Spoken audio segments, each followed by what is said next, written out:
দৃষ্টির ক্ষতি পার্ট 2।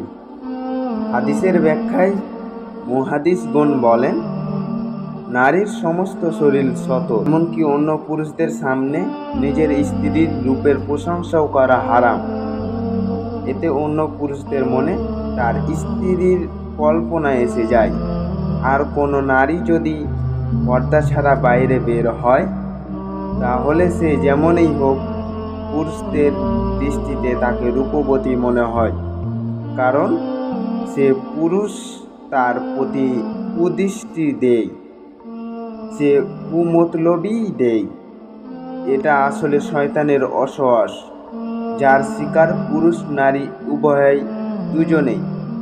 এই জন্য এক হাদিসে রাসূল সাল্লাল্লাহু আলাইহি ওয়াসাল্লাম দুজনেরই উপরে আল্লাহর লানত পতিত হওয়ার কথা বলেছেন।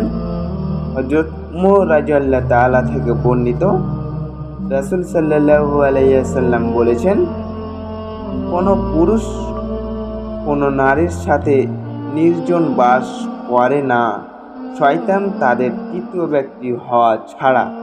মিসকাত পৃষ্ঠ 269। অর্থাৎ নারী মাত্রই আকর্ষণীয়।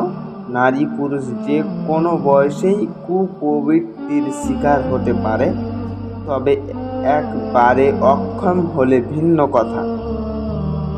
হযরত উমর রাদিয়াল্লাহু তাআলা বলেন, হযরত উমর রাদিয়াল্লাহু তাআলা বুঝতে চেয়েছেন, দুজন বুড়ো বুড়িও নির্জনে একত্র হলে তাদের মাঝেও শয়তান অসওয়াস দিতে পারে। নারী পুরুষ একজন আরেকজনের প্রতি আকৃষ্ট হতে পারে, বিধায় নির্জনে দুজনের বসা নিষেধ করা হয়েছে। আর যদি যুবক যুবতী হয়, তাহলে তো বিপদ আরও বেশি। তিরমিজি শরীফে হযরত আলী রাদিয়াল্লাহু তাআলা থেকে বর্ণিত হয়েছে, একবার হজের সফরে রাসূল সাল্লাল্লাহু আলাইহি ওয়াসাল্লামের সাথে ফজল বিন আব্বাস রাদিয়াল্লাহু তাআলা ছিলেন। তখন খাসআম গোত্রের এক যুবতী রাসূল সাল্লাল্লাহু আলাইহি ওয়াসাল্লামের নিকট মাসআলা জানতে এসেছিল। তখন রাসূল সাল্লাল্লাহু আলাইহি ওয়াসাল্লাম ফজল ইবনে আব্বাসের ঘাড় ঘুরিয়ে দিলেন। আব্বাস রাদিয়াল্লাহু তাআলা বললেন, হে আল্লাহর রাসূল, আপনি কেন আপনার চাচাতো ভাইয়ের ঘাড় ঘুরিয়ে দিলেন?